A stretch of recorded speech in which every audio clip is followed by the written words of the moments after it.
Magandang araw po sa inyong lahat. Ang kwentong inyong mapapakinggan ay tungkol sa isang batang mandaragat na si Kokoy. Lumaki siya na hindi nakaramdam ng pagmamahal mula sa sarili niyang ama na si Cesar. Sa hindi inaasahang pagkakataon, nakahuli si Kokoy ng isang isda na may pakpak na nagbigay sa kanya ng isang makapangyarihang mutya. Magagawa nga bang protektahan ng batang si Kokoy ang kanilang baryo mula sa mga aswang? At magtatagumpay nga ba siyang paslangin ng isang aswang kung ito ay naninirahan sa tubig? Ngunit bago po ang lahat mga idol, huwag po nating kalimutang mag-subscribe at i-hit ang notification bell sa aking YouTube channel na The Voice Addict at Apong Isaak para sa mas marami pang makapigil hiningang kwentong aswang at katatakutan mula sa mundo ng kababalaghan. Umpisahan na po natin ang kwento. Ano na namang nangyari? At umiiyak ka, Kokoy? Hindi ba sabi ko sa'yo ay ayokong nakikitang umiiyak ka? Kasi po, pinagtulungan po kasi ako buhati nila Bitoy.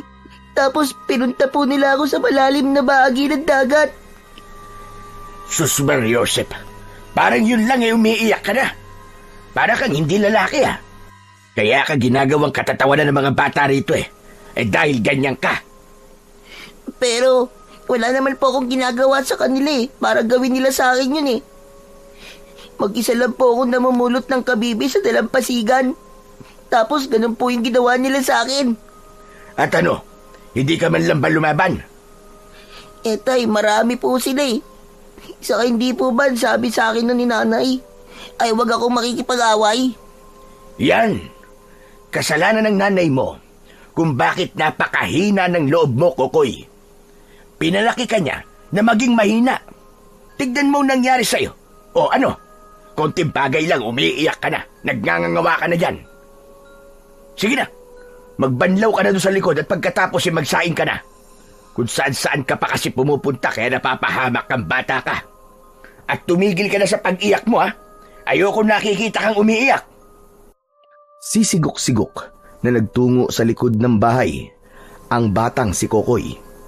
Pinilit niyang pigilan ang kanyang pag-iyak habang kumukuha ng tubig sa balon. Nasaktan siya sa mga salitang natanggap niya mula sa tatay niyang si Mang Cesar.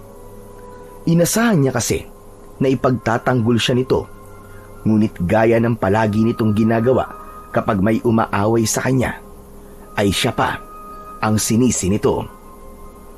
Palagi nitong sinasabi na mahina siya, kaya siya madalas na pagtitripan ng mga bata sa baryo nila.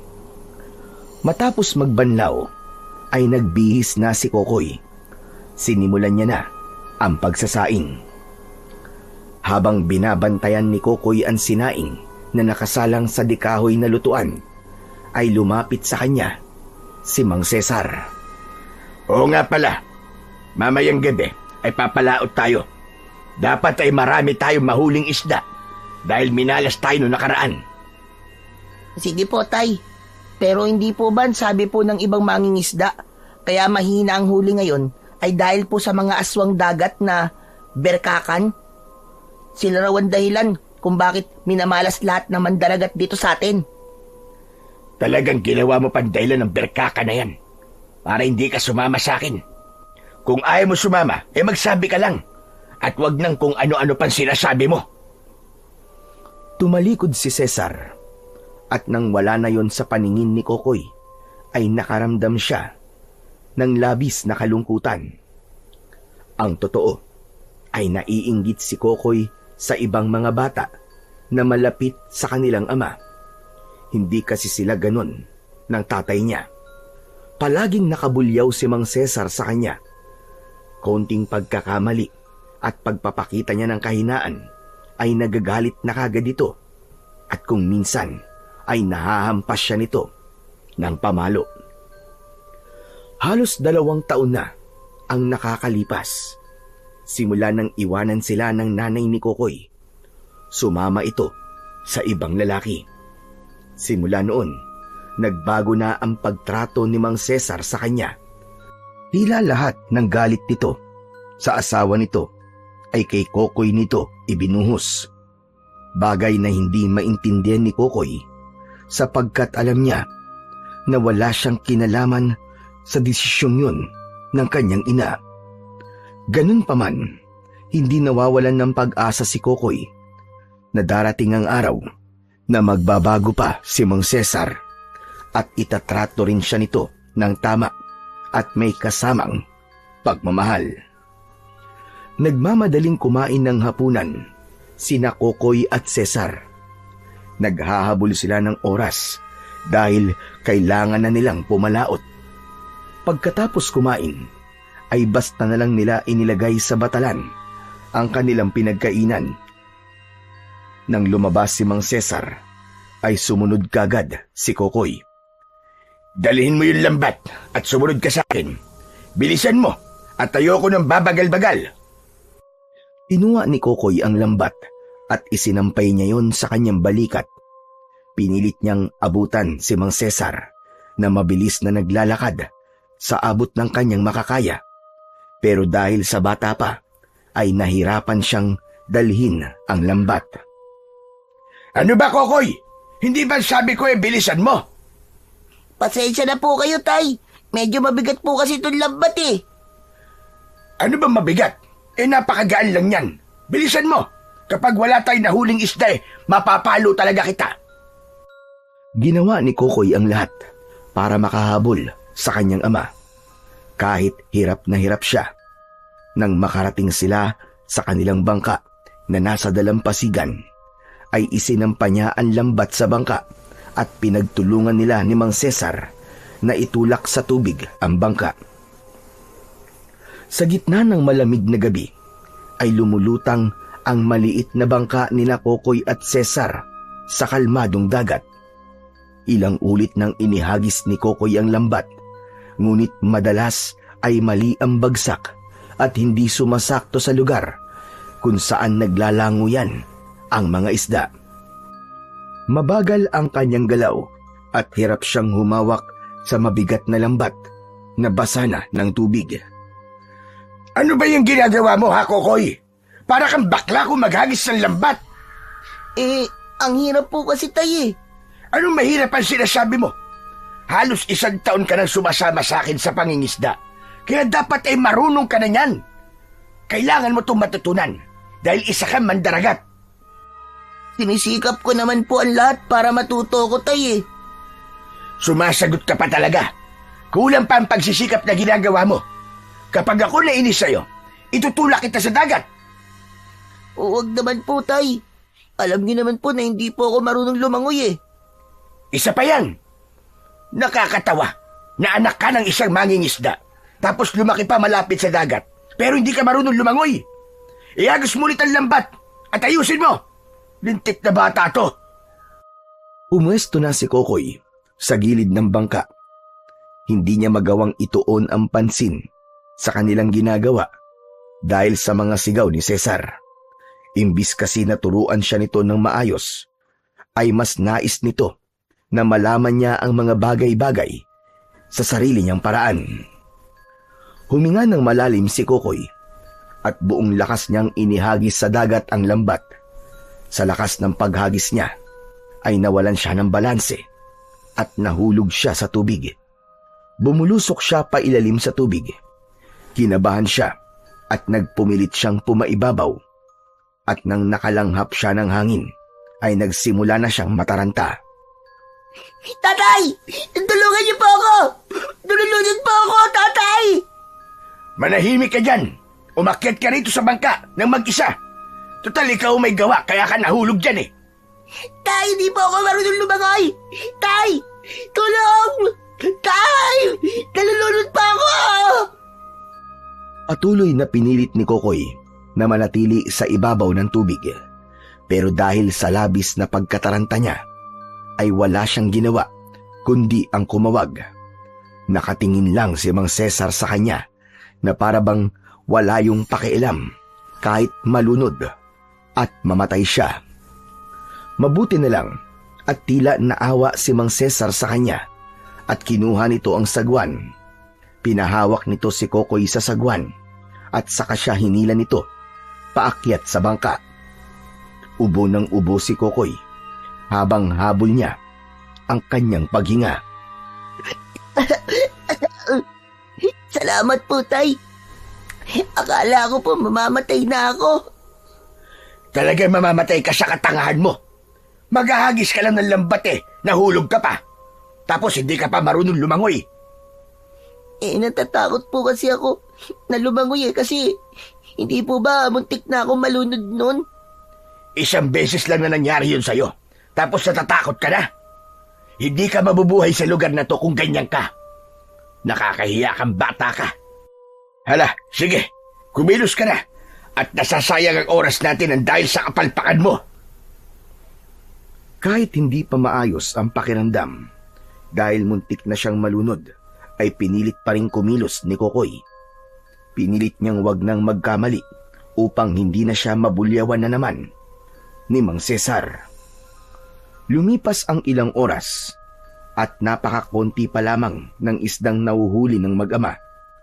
Ramdam ni Kokoy ang pagod sa kanyang braso at likod, ngunit mas mabigat ang pakiramdam ng takot dahil alam niya na mapapagalitan siya ng tatay niya at siya na naman ang sisisihin nito dahil kakakaunti ang isda na kanilang nahuli. Hindi nagkamali si Kokoy dahil nang umuwi sila nakakaunti ang huling isda ay pinagalitan siya ni Mang Cesar. Oh, ano? Nakita mo na nangyari? Kakaunti na naman ang isdang nahuli natin. Magkano ko lang maibibenta mga yon? Ilang araw na namang asin at toyo ang uulamin natin. Kasalanan mo to kasi puro kakapalpakan. Ayos lang po yun, Tay. Ang importante po, meron pa rin po tayong nahuli kesa po sa wala. Talaga bang ganyang kababaw ang kaligayahan mong bata ka? Nakukontento ka sa kakaunting huli? Sa tingin mo ba ay mabubuhay tayo kapag nagtagal na gano'n ang isdang nauhuli natin sa dagat? Pero Tay, hindi naman po natin kontrol kung marami o maunti ang mahuhuli nating isda Kahit po sinong magaling na mangingisda ay kakaunti po ang mahuhuli kung konti lang talaga ang isda sa dagat. Kung ganyan ang paraan mo ng pag-iisip, ay hindi ka mabubuhay, Kokoy. Magpasalamat ka pa nga dahil mas maluwag pa ako sa'yo kumpara sa mga magulang ko nung bata pa kami ng mga kapatid ko. Hinahayaan kami ng tatay namin na mangisda ng kami-kami lang. Kapag wala kaming nahuli, ay binubugbog kami at hindi pa pinapakain. Gusto mo bang ganun rin ang gawin ko sa'yo, ha, Kokoy? Ayoko po, Tay. Pangako po. Sa susunod po, gagalingan ko na po. Anak ng tutsa, oo. Isa ka talaga malaking kahihiyan, Kokoy. Hindi ka ba naiihiya na napag-iwanan ka ng ibang mga bata rito? Lalo na si Bitoy. Napakagaling mangisda ng batang yun. Bukod pa ron, ay marunong din siyang sumisid ng mga perlas. Tignan mo, at grabe siyang ipagmalaki ng tatay niya. Samantalang ikaw, simula nang isama kita sa pangingisda, ay hindi na kita nakitaan ng pagbabago. Puro ka pa rin kapalpakan. Hindi na nagawang makapagsalita ni Kokoy matapos ng mga sinabi ni Mang Cesar. Matindi ang pangliliit na nararamdaman niya sa kanyang sarili. Aminado siya na kumpara sa ibang bata sa kanilang baryo, ay sadyang mahina siya. Ginagawa rin niya ang lahat upang maging mahusay siyang mandaragat, ngunit tila hindi talaga para sa kanya ang bagay na yon. Pakiramdam niya ay may ibang bagay na nakalaan para sa kanya, kung saan mas maipapakita niya ang kanyang husay. Natulog si Kokoy ng madaling araw na yon na may bigat sa dibdib. Bilang nag-iisang anak ni Mang Cesar ay nais niya na maipagmalaki siya nito. Ngunit ang bagay na yon ay tila hanggang pangarap na lamang. Pagsapit ng umaga ay sabay na nag-almusal sina Kokoy at Mang Cesar. Ramdam ni Kokoy ang panlalamig ng tatay niya at alam niya na dahil yun sa hindi magandang huli nila. Nang umalis ang tatay niya para ibenta ang mga isdang nahuli nila, ay lumabas si Kokoy ng kanilang kubo at nagtungo siya sa dalampasigan. Siguro, bago ako maging magaling na mandaragat, ay kailangan ko munang matutong maglangoy at walang ibang magtuturo sa akin ng bagay na yon, kundi ang sarili ko lang. Hinubad ni Kokoy ang suot niyang sando. Naglakad siya papunta sa tubig. Nang yakapin ng tubig ang mga paa niya, ay nanginig siya. Hindi dahil sa lamig, kundi biglang bumalik sa alaala niya ang araw na muntik na siyang malunod. Nilabanan niya ang takot at nagpatuloy siya sa paglalakad hanggang makarating siya sa parte ng dagat na hanggang bewang niya ang lalim. Inilublob niya ang sarili sa tubig at iginilaw niya ang mga kamay at paa gaya ng nakikita niya sa ibang bata. Ngunit kahit na anong gawin niya, ay hindi talaga siya lumulutang. Kapag umaabot na sa dibdib niya ang tubig, ay agad siyang nanginginig at nawawala sa ayos ang kanyang paghinga. Hanggang sa narinig na niya ang boses ni Bitoy. Hoy! Hoy, Kokoy! Anong ginagawa mo dyan, ha? Para kang palakang nalulunod, ha? Nag-aaral akong maglangoy. At talagang umaasa ka pa na matututo kang lumangoy, ano? Kahit na anong gawin mo, hindi ka matututo! Hindi na lang pinansin ni Kokoy si Bitoy. Umahon na siya sa tubig. Kinuha niya ang kanyang sando at muli yung isinuot. Palakad na siya palayo nang humarang naman si Bitoy sa harapan niya. May kaba siyang naramdaman sa uri ng ngiti nito na para bang may hindi ito magandang pinaplanong gawin sa kanya. Bakit naman huminto ka sa paglangoy mo? Saan ka pupunta? Uuwi na ako sa amin. Baka mapagalitan ako ni tatay kapag hindi niya ako naabutan sa bahay eh. Mamaya ka na umuwi. Alam ko na nasa palengke pa ang tatay mo at binibenta ang kakaunting isda na nahuli niyo kagabi. Teka, paano mo nalaman nakakaunti lang ang huli namin? Nakita ko ang tatay mo papuntang palengke kanina. Napakakunti ng dala niyang isda. Nakakaawa naman kayo. Samantalang kami ni tatay, isang puno ng banyerang nahuli namin. Ayos lang yon. Babawi na lang kami ni tatay sa susunod. O sige Bitoy ah. Kailangan ko na talagang umuwi eh. Mamaya ka na sabi umuwi. Suban turuan kitang lumangoy, ha? Alam mo kasi, palagi mang kitang inaaway, ay gusto rin kitang tulungan. Siyempre, sino pa ba magtutulungan, di ba? Kundi tayo-tayo lang na nakatira sa iisang baryo, di ba? Talaga Bitoy? Tuturuan mo ako lumangoy? Oo naman. O ano, gusto mo ba? Sandaling nag-isip si Kokoy. Medyo duda siya sa alok na yon ni Bitoy. Ngunit napansin niya na seryoso ang mukha nito at tila wala yung binabalak na hindi maganda. Sige, payag na ako. Matagal ko na talagang gusto matutong lumangoy. Ayaw kasi akong turuan ni tatay eh. Kasi ang gusto niya ay matuto ko sa sarili kong paraan. Kalokohan niyang sinasabi ng tatay mo. Walang natututong lumangoy nan siya lang. Kailangan ay merong magtuturo sa'yo, Kokoy. At ako ang magiging teacher mo sa paglalangoy. O ano, ayos ba yun? Oo naman, Bitoy. Maraming salamat talaga sa'yo ah. Akala ko masama ang ugali mo, pero mabait ka rin pala. O ano, tara na. Sayang ang oras eh. Ngumiti si Kokoy. Muli niyang hinubad ang kanyang damit at lumusong siya sa dagat kasama si Bitoy. Huminto sila sa tubig kung saan hanggang dibdib nila ang lalim. Hindi ka matututong lumangoy kung sa ganito kababaw ka mag-aaral. Kailangan ay lumalim pa tayo ng konti. Pero malalim na to para sa akin, Bitoy. Gusto ba matutong lumangoy o hindi? Kung ayaw mo akong sundin, ay walang problema. Aalis na lang ako.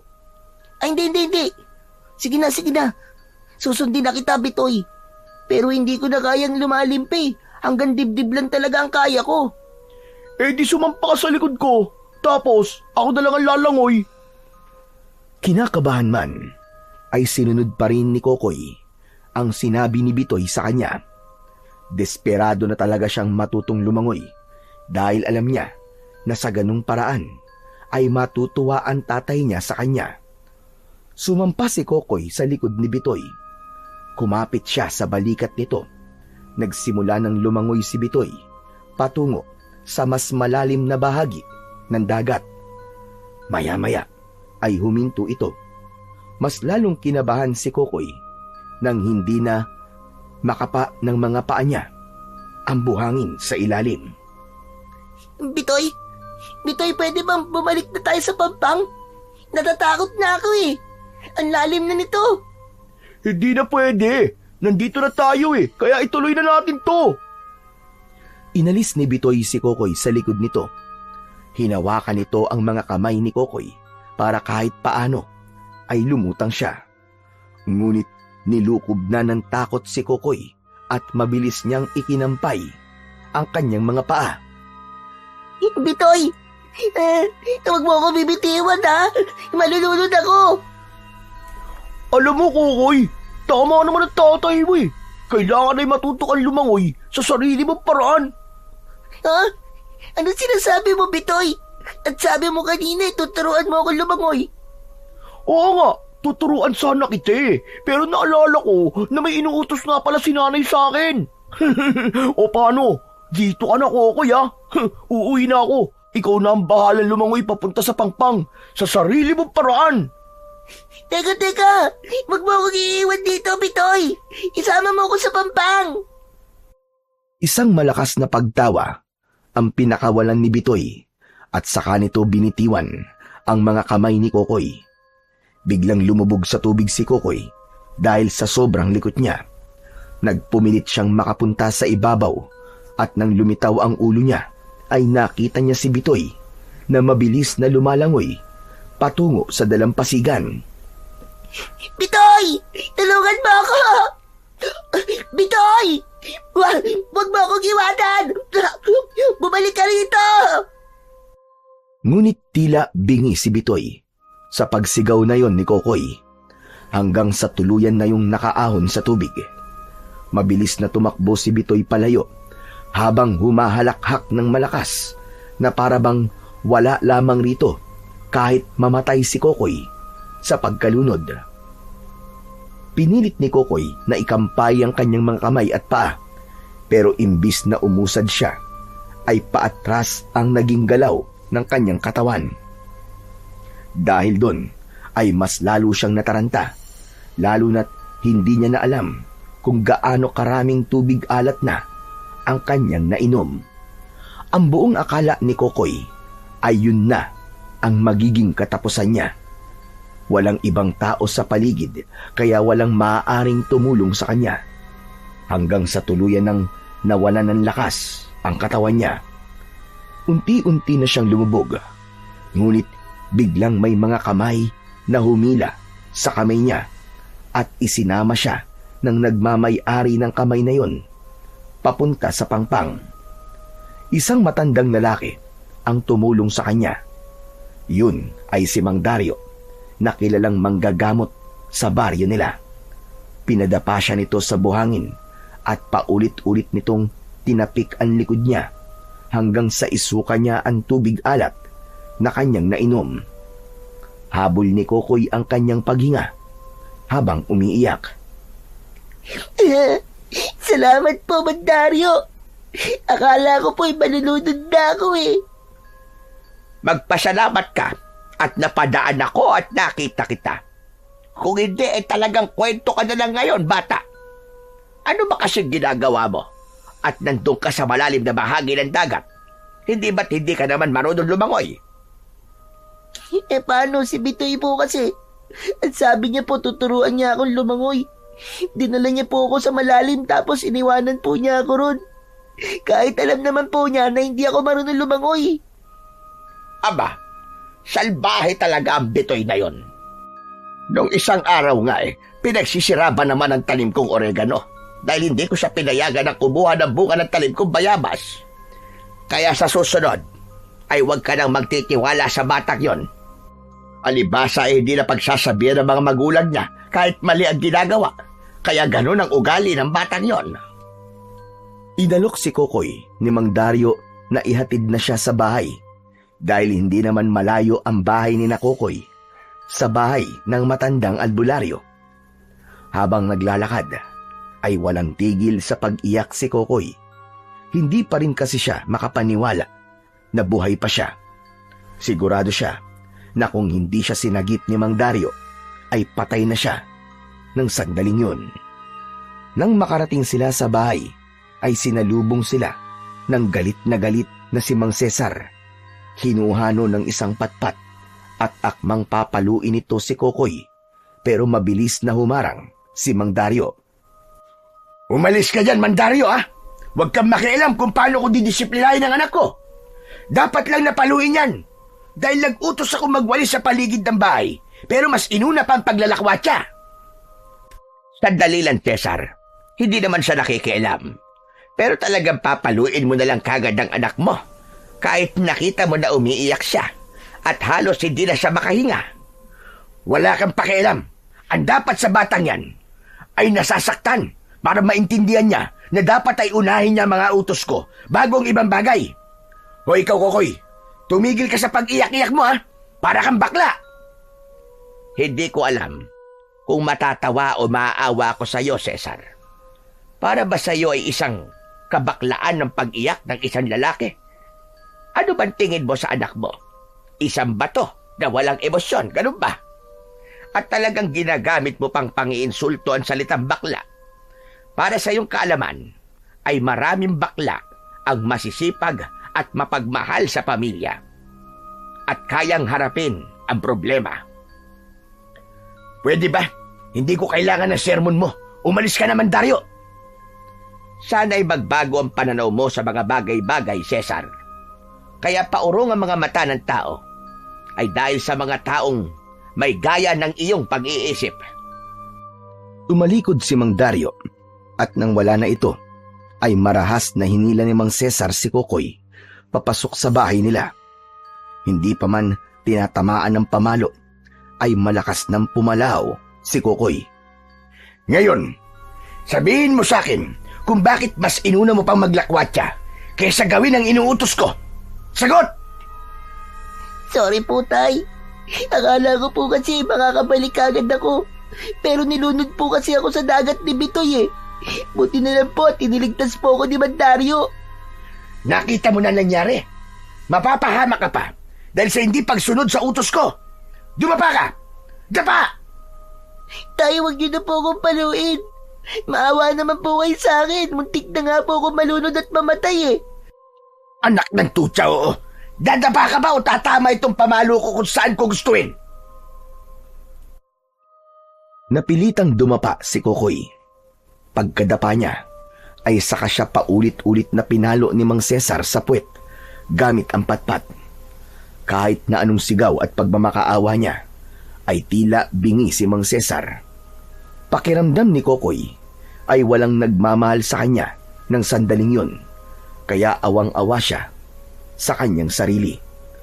Halos hindi makalakad si Kokoy matapos siyang paluin ni Mang Cesar, ngunit kumilos pa rin siya para gawin ang mga gawaing bahay na dapat niyang tapusin.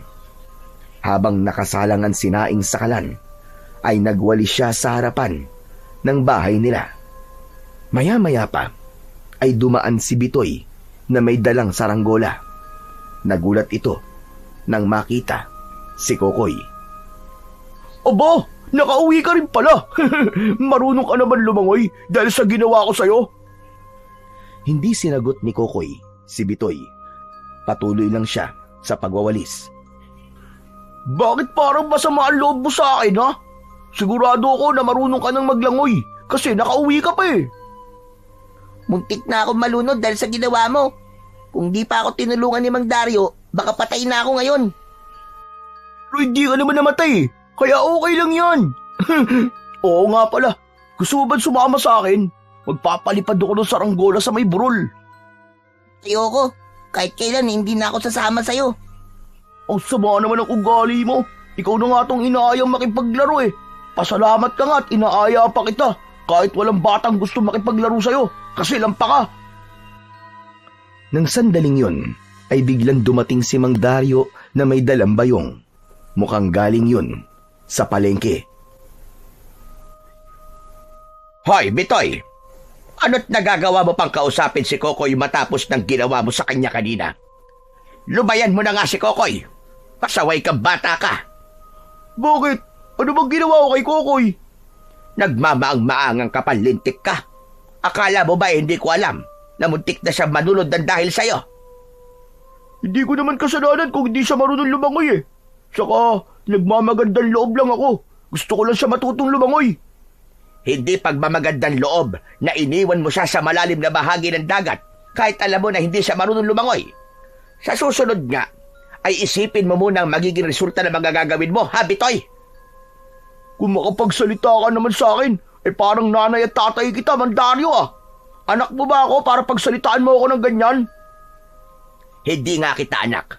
At hindi ko rin gustong magkaroon ng anak na kagaya mo. Isa pa, hindi ka naman pinagsasabihan ng mga magulang mo. Kaya ako na ang gagawa nun para sa'yo. Simula ngayon, ay ayoko nang malalaman na inaaway mo si Kokoy. Paano kung sabihin kong ayoko sundin na sinabi mo, ha? May magagawa ka ba? Marami, Bitoy. Marami. Nakakalimutan mo na yata na isa akong manggagamot. At para sa iyong kaalaman, hindi lang panggagamot ang kaya kong gawin. Marunong din akong mangulam at mambarang. Kayang-kaya kong magpalabas ng ahas, ipis at kung ano-anong insekto dyan sa puwit mo. Kaya ko rin magpatubo ng mababahong sugat sa buong katawan mo. Gusto mo ba yon? Marahang lumapit si Mang Dario kay Bitoy. Bumakas ang takot sa muka ni Bitoy. Nagulat ito nang bumunot si Mang Dario ng isang hibla ng buhok ni Bitoy. Aray ko! Bakit mo ako kinuha ng buhok? Isang buhok mo lang kasi ang kailangan ko para makulam kitang bata ka. Okay na yan! Ibalik mo ang buhok ko! Isinilid ni Mang Dario ang buhok ni Bitoy sa bulsa ng pantalon nito. Hindi ko sa'yo ibabalik ang buhok mo. Itatabi ko to para kapag nagsumbong si Kokoy sa akin na ginawan mo siya ng hindi maganda, ay alam mo na ang mangyayari sa'yo. Isusumbong kita sa tatay ko, Mandario! Lagot ka! Sige, magsumbong ka at kukulamin ko kayong dalawa ng tatay mo. Takot na tumakbo palayo si Bitoy. Malakas namang tinawanan ni Mang Dario ang nangyari. Maging si Kokoy ay natatawang lumapit kay Mang Dario. Salamat po ulit, Mang Dario ah. Sigurado po ako na hindi na ako aawayin ni Bitoy dahil sa ginawa nyo. Ang dapat sa mga batang kagaya ni Bitoy ay tinatakot paminsan-minsan. Nakakatakot kasi mga taong walang kinatatakutan. Pero totoo po bang marunong kayong mangkulam at mambarang? Hindi. Sinabi ko lang yon para takutin si Bitoy.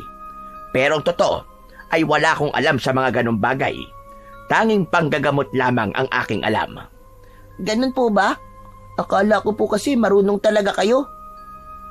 Teka, bakit may pasa ka sa braso at binti mo? Pinalo ka ba ng tatay mo? Opo, kanina po. Isa pa yung Cesar na yan. Kapag napuno ako sa tatay mo, ay tatakutin ko rin siya. Nakukulamin ko siya kapag pinalo ka pa niya ulit. Iisang anak ka na nga lang niya eh. Sinasaktan ka pa niya. Kasalanan ko rin naman po kung bakit pinalo po ako ni tatay eh. Hindi ko po kasi sinunod kagad yung utos niya sa akin. Dinidisiplina lang po ako ni tatay.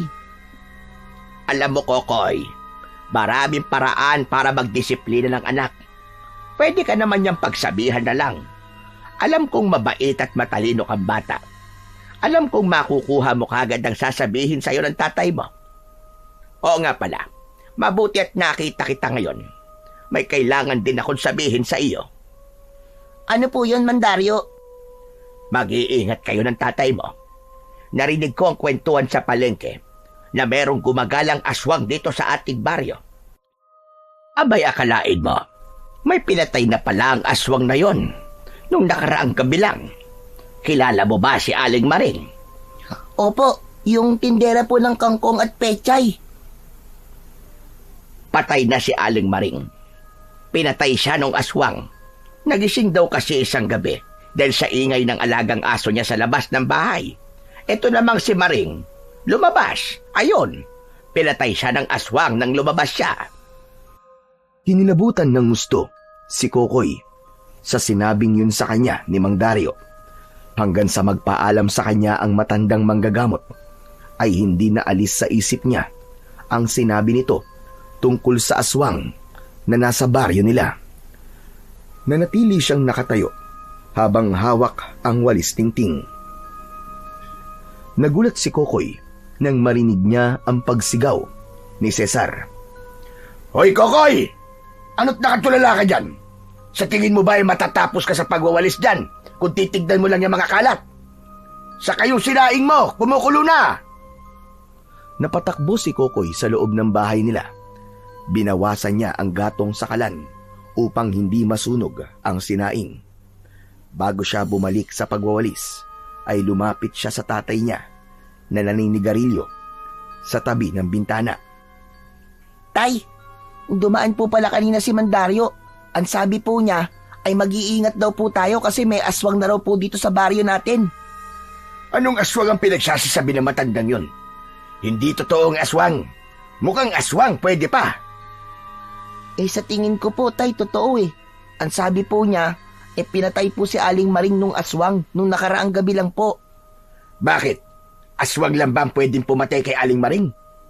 Saka kaya lang sinasabi ni Mang Dario na may aswang dito sa atin, ay malamang magbebenta yun ng kung ano-anong pangontra sa aswang. Siyempre, maniniwala ang mga tao sa kanya. Alam mo, mautak yan si Mang Dario eh. Sige na, bumalik ka na sa pagwawalis at pagkatapos mo ron iprito mo na yung isda para makakain na tayo. Hindi na lang nakipagtalo si Kokoy sa tatay niya tungkol sa pinaniniwalaang aswang na nasa baryo nila. Alam niya na kahit na anong sabihin niya dito ay hindi nito papaniwalaan na may aswang. Bumalik siya sa pagwawalis sa labas ng bahay. Patuloy niyang iniisip kung totoo ba o hindi ang aswang na pumatay kay Aling Maring. Kinagabihan, bilog ang buwan. Matapos maghapunan, ay naghanda na sina Kokoy at Cesar para mangisda.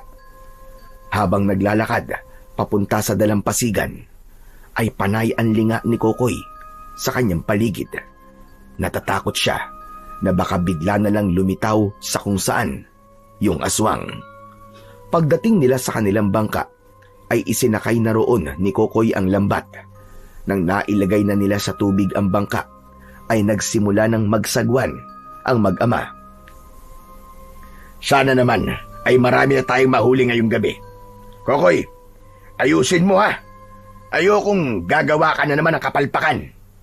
Subukan mo lang at palo na naman ang aabutin mo. Nang makarating na sila sa malalim na bahagi ng dagat, ay magkatulong na inihagis ni na Kokoy ang lambat. Habang naghihintay sila ng tamang pagkakataon para hanguin ang lambat, ay nakaramdam ng pagkainip si Kokoy hanggang sa nakita niya ang pamingwit na nasa sahig ng bangka. Kinuha niya yon at nilagyan ng pain na bulate. Minsan kasi ay namimingwit siya para pampalipas ng oras. Habang namimingwit ay tinignan ni Kokoy ang tatay niya. May lungkot na lumukob sa puso niya. Naisip niya na kahit na anong gawin niya, ay hindi na talaga siya mamahalin ng tatay niya. Naisip niya rin na kung hindi siguro sumama sa ibang lalaki ang nanay niya, malamang ay maganda pa rin ang trato ni Mang Cesar sa kanya. Maya-maya ay naramdaman ni Kokoy na may humihila sa pisi ng kanyang pamingwit. Hinila niya yon, pero tila napakalaking isda ang nahuli niya dahil hindi niya yon mahila-hila. Tay! Tay, tingnan nyo! Nakahuli po ako ng isda! Mukhang malaking isda po to. Hindi ko po mahili. Sus! Baka sumabit lang yan sa kung saan. Iwanan mo na yan at hahanguin na natin ang lambat. Sandali lang po tay, tulungan niyo po muna ako rito. Ang bigat po eh. Napailing si Mang Cesar. Lumapit ito kay Kokoy at hinawakan nito ang pamingwit. Aba, mukhang malaking isda nga ito ah. Sabi ko na po sa inyo eh. Pinagtulungan ng mag-ama na hilahin ang pamingwit. Sa wakas ay matagumpay nilang naiangat mula sa kailaliman ng tubig ang isdang nahuli ni Kokoy. Napangiwi si Cesar nang makita nila na isang maliit na isda ang nabingwit ni Kokoy. Halos 1 dangkal lang ng kamay ni Kokoy ang haba ng isda. Anak ng tutsa, oo. Talagang nagpatulong ka pa sa ganyang kaliit na isda. Pero tay, nakita niyo naman. Ang bigat-bigat po talaga niya kanina. Kahit po kayo eh, naramdaman niyo po yun eh. Malamang ay sumabit lang yan sa kung ano. Itapon mo na yan at hindi natin yan mapapakinabangan. Matamang pinagmasdan ni Kokoy ang isda at doon niya nalaman ang kakaiba nitong itsura. Masyadong malaki ang mga palikpik nun para sa katawan nito. May kakaiba ring kulay ang palikpik ng naturang isda na tila kulay ng bahagahari. Ano pang ginagawa mo dyan? Tulungan mo na ako sa paghango nitong lambat. Sandali lang po tay. Tignan niyo po tong isdang to. Oh. Kakaiba po siya. Para po siyang may pakpak. Walang kakaiba sa isdang yan. Bulador ang tawag dyan. Flying fish. Hindi yan pangkaraniwan. Itapon mo na yan. Bilisan mo. Tulungan mo na ako rito. Sandaling pinagmasdan ni Kokoy ang isdang may pakpak. Inalis niya yon mula sa hook at kinuha niya ang lata na nasa isang sulok ng bangka. Nilagyan niya yun ng tubig mula sa dagat at sa kanya inilagay doon ang kakaibang isda. Tinulungan niya na si Mang Cesar sa paghango ng lambat at kahit paano ay masaya siya dahil hindi na ganun kaunti ang nahuli nilang mga isda sa pagkakataon na yon. Napuno ni Kokoy at Cesar ang isang timba ng mga isda. Alam ni Kokoy na sa gabing yon ay ligtas siya sa galit ng kanyang ama. Nang mailagay na nila sa dalampasigan ng bangka, ay binuhat na ni Mang Cesar ang timba. Kinuha naman ni Kokoy ang isdang may pakpak na nakalagay sa lata at dinala niya yon hanggang sa bahay nila. Ipinatong niya ang lata sa ibabaw ng lamesa habang si Cesar ay inilagay ang mga nahuli nilang isda sa malaking icebox na may yelo. Pinanood ni Kokoy ang paglangoy ng kakaibang isda sa loob ng lata. Ano ba yung lata na yan? Tay, dito ko po nilagay yung isdang may pakpak. Naisip ko po na alagaan na lang po siya. Sa tingin mo ba ay mabubuhay yan? Paniguradong bukas ng umaga, patay na yan. Hindi naman po siguro, tay. Matulog ka na at bukas ay samahan mo ko sa palengke. Tulungan mo ako magbenta ng mga isda para mabilis tayo matapos. Opo, tay. Naglatag na si Kokoy ng banig sa kawayan nilang sahig. Inilagay na rin niya roon ang mga unan at kumot nila. Nang humiga na si Cesar, ay pinatay na ni Kokoy ang gasera at nahiga na siya sa tabi ng kanyang ama para matulog. Kinabukasan ng umaga, nang magising si Kokoy, ay agad niyang tinignan ang kakaibang isda na nakalagay sa lata. Labi siyang nagimbal dahil wala na roon ang mismong isda. Ang tanging naiwan doon ay ang 2 palikpik nito na parang pakpak. Kokoy, ilagay mo na sa timba yung mga isda para makaalis na tayo. Mamaya na tayo mag-almusal at baka maunahan pa tayo ng ibang nagtitinda ng isda sa palengke. Sige na.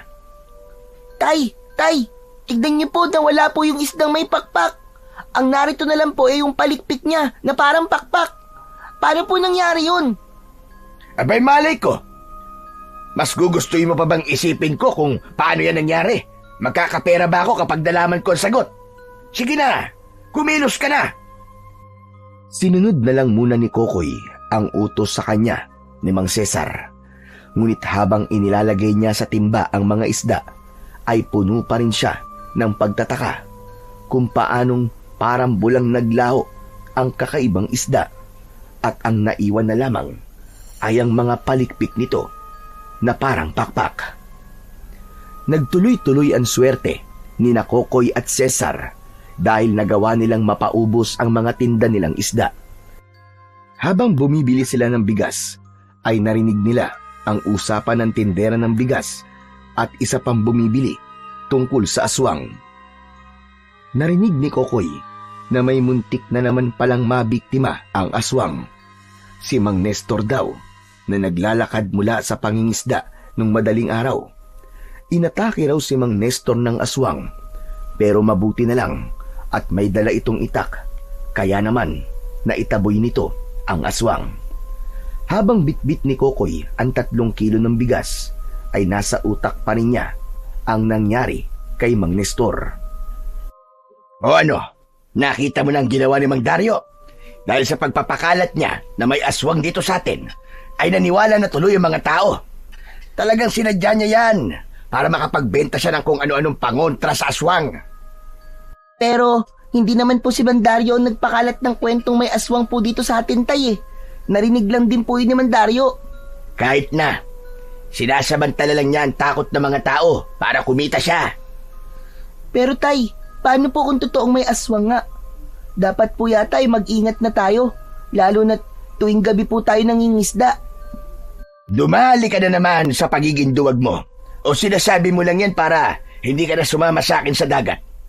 Isa pa, sa tingin mo ba mabubuhay tayo kung titigil tayo sa pangingisda dahil sa takot sa aswang na yon? Wala naman po kung sinabi na titigil po tayo sa pangingisda, Tay. Ang sabi ko po ay maging maingat po tayo. Ganun na rin yun. Nangangatwiran ka pa talaga, ha? Nang makarating na sina Kokoy at Cesar sa bahay, ay isinalin na ni Kokoy sa lalagyan ng bigas ang binili nila. Muli niyang tinignan ang palikpik ng isdang may pakpak na nakababad sa tubig alat na nasa lata. Kinuha niya ang 2 palikpik at pinagmasdan niya yung mabuti. Hala, bakit ganito na to? Napakatigas na niya. Para na siyang bato ah. Pero ang ganda-ganda niya. Parang magandang gawing pulseras to ah. Napangiti si Kokoy ng isang ideya ang pumasok sa kanyang isipan. Naghanap siya ng tali at nang makakita siya ng tali na gawa sa abaka ay kinuha niya yon. Itinali niya roon ang 2 palikpik at ginawa niya yung pulseras. Tuwang-tuwa si Kokoy dahil para sa kanya ay napakaganda ng pulseras na yun, nagawa sa tila pakpak na palikpik ng kakaibang isda na nabingwit niya sa dagat. Kinagabihan ay hindi mo na pumalaot sina Kokoy at Cesar, kaya maaga silang natulog. Sa gitna ng pagtulog ni Kokoy ay dinalaw siya ng isang kakaibang panaginip. Sa panaginip niya ay nagagawa niya raw makalangoy ng mabilis sa dagat. Bukod pa doon, ay nakakahinga pa siya ng matagal sa ilalim ng tubig. Tuwang-tuwa siya sa panaginip niya habang sumisisid siya sa dagat at pagkatapos ay bigla siyang lilitaw sa tubig at magpapadus-dus siya sa hangin na para siyang isdang may pakpak. Kinaumagahan, sa almusal ay hindi napigilan ni Kokoy ang mapangiti nang maalala niya ang kakaibang panaginip na yun. Ngunit hindi niya namalayan na nakatingin na pala ng masama si Mang Cesar sa kanya. Nawala ang ngiti ni Kokoy at ipinagpatuloy niya ang pagkain. O ikaw, anong iningiti-ngiti mo dyan, ha? Mukha kang timang. Kasi Tay, naalala ko lang po kasi yung panaginip ko kagabi. Para daw po akong isdang may pakpak na lumilipad sa ibabaw ng dagat. Tapos, nakakapaglangoy din po ako ng mabilis. Tapos, nakakahinga po ako sa ilalim ng tubig. Hanggang panaginip ka na lang talaga. Paano naman yun mangyayari? Hindi ka marunong lumangoy. Kaya nga po masaya ako kasi kahit sa panaginip lang po, ay nakita ko po ang sarili kong lumalangoy. Teka, ano ba yung suot mong pulseras? Ngayon ko lang yata nakita yan. Ito po ba? Ito po yung palikpik ng isda na may pakpak na nahuli ko. Nagtataka nga po ako kung bakit ito naging matigas na parang bato eh. Kaya naisipan ko pong gawing pulseras.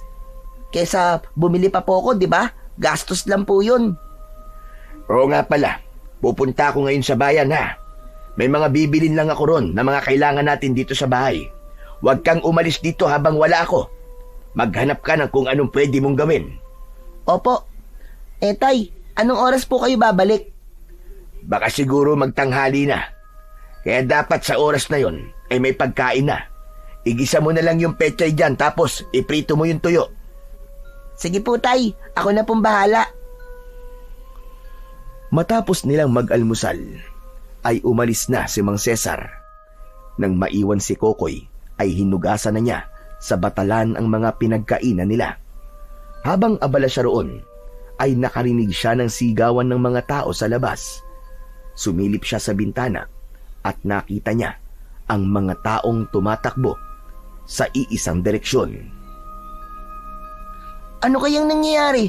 Bakit parang nagkakagulo sila?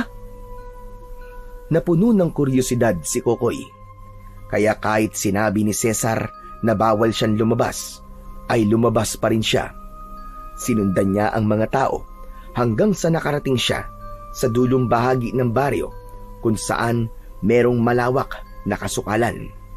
Napakaraming tao ang naroon. May kung anong tinitignan ang mga yon. Nakisiksik si Kokoy sa mga tao at nang makita niya ang pinagkakaguluhan ng mga tao, ay halos bumaliktad ang sikmura niya. Isang bangkay ng lalaki ang naroon. Naliligo yun sa sarili nitong dugo. Puno ng kagat at kalmot ang katawan ng biktima. Wakwak ang dibdib nito at makikitang wala na yung puso. Hindi kinaya ni Kokoy ang kalunos-lunos na tagpo, kaya nagmamadali siyang umalis. At nang makalabas na siya sa kumpulan ng mga tao, ay nakita niya si Mang Dario na nakatayo sa hindi kalayuan. Lumapit si Kokoy sa matanda. Mang Dario, aswang po ba yung pumatay dun sa lalaki? Oo, Kokoy. Aswang nga ang may gawa nun. Nakakatakot na talaga dito sa lugar natin. Nadagdagan na naman ang biktima ng aswang. Wala po ba tayong pwedeng gawin, Mang Dario? Hindi po ba dapat tinutugis na yung aswang na yon? Narinig ko na magroronda naman daw ang mga tanod sa gabi. Pero sa aking palagay ay hindi sapat yon. Tignan mo, at sa kabila ng kanilang ginagawa, ay nagawa pa rin pumatay ng aswang. Natahimik si Kokoy. Napuno ng labis na takot ang kanyang dibdib. Nagulat siya nang biglang hinawakan ni Mang Dario ang kanyang kamay. Matama nitong tinignan ang pulseras na suot niya. Maya-maya pa ay bumakas ang gulat sa mukha ng matanda na labis na ipinagtaka ni Kokoy. Bakit po, Mang Dario? Ano po yun? Kokoy, saan mo nakuha ang pulseras mo? Ito po ba? May nahuli po kasi akong isdang may pakpak. Ang sabi po ni tatay ay bulador daw po ang pangalan ng isdang yon. Inuwi ko po tapos kinabukasan, yung palikpik niya na lang po ang naiwan. Nagtaka nga po ako kung paanong biglang nawala yung isdang may pakpak na yun. Tapos po, ito mga palikpik niya ay naging parang bato kasi tumigas po siya kahit nakababad naman po sa tubig. Hindi mo ba alam kung anong klaseng bagay ang nakuha mo? Yun nga po, palikpik po ng isdang may pakpak. Kokoy, hindi lamang yan isang simpleng palikpik. Isa yang makapangyarihang mutya. Alam mo bang napakatagal ko nang hinahanap ang mutya na yan, pero hindi pa rin ako pinagkakalooban. Ano po? Hindi ko po kayo maintindihan, Mang Dario. Tanging sa mga karapat dapat lamang nagpapakita ang mahiwagang isdang may pakpak. At dahil ikaw ang nakahuli sa kanya, Kokoy, sa'yo niya ipinagkaloob ang kanyang mutya. Hindi pa rin ako makapaniwala Bakit sa isang bata ipinagkatiwala ang ganyang klase ng mutya? Ang ibig niyo po bang sabihin may kapangyarihan po ang mutyang to? Meron, Kokoy. Hindi lang basta kapangyarihan, kundi gagawin din itong malakas ang iyong katawan na para bang noon pa man ay sanay ka na sa pakikidigma. Makukuha mo rin ang katangian ng isdang lumilipad. Nahulog sa malalim na pag-iisip si Kokoy. Ang totoo ay naguguluhan pa rin siya sa mga sinabi sa kanya ni Mang Dario hanggang sa naalala niya ang kakaiba niyang panaginip. Ang totoo po niyan, Mang Dario, nanaginip po ako na marunong na akong lumangoy at nakakahinga po ako na matagal sa ilalim ng tubig.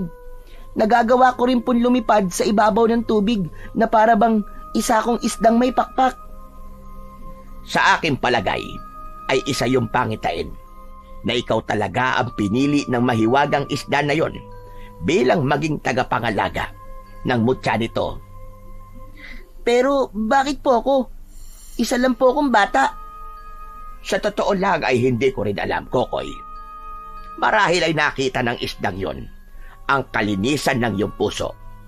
Madalas ay ganoon ang dahilan ng pagpili sa taong nararapat na magmay-ari ng isang mutyang kagaya niyan. Ano naman po kaya ang dahilan kung bakit po ako binigyan ng ganitong mutya? Ang sabi niyo po papalakasin ako nito na parang sanay po ako sa pakikidigma. Ibig po ba sabihin may kailangan akong labanan? Ganun po ba? Sandaling natahimik si Mang Dario habang kinakabahan naman si Kokoy sa magiging sagot ng matanda. Ang aswang dito sa baryo, sa tingin ko ay pinagkaloob yan sa'yo upang labanan ang aswang na yon. Ano po? Lalabanan ko po yung aswang? Naku, ayoko po. Natatakot po ako. Alam mo, Kokoy, kung minsan ay gumagawa ang kalikasan upang tulungan tayo mga tao sa mga problema natin, gaya na lang ng pagkakaroon mo ng mutyang yan. Yan ay tulong mula sa kalikasan upang matapos ang suliranin natin sa aswang na yon. Hindi ko po talaga kaya. Ang mabuti pa po siguro ibigay ko na lamang po to sa inyo o kaya ibigay natin sa isang tao na mas kayang makipaglaban sa aswang. Hindi maaari ang iyong sinabi. Ikaw ang pinili ng mutya, kaya tanging ikaw lang ang maaaring gumamit niyan. Sa'yo lang gagana ang kapangyarihan niyan, Kokoy. Huwag kang matakot, dahil alam ng mutya na kaya mong labanan ng aswang, basta't maniwala ka lamang sa kakayahan ng mutya at sa mismong kakayahan mo.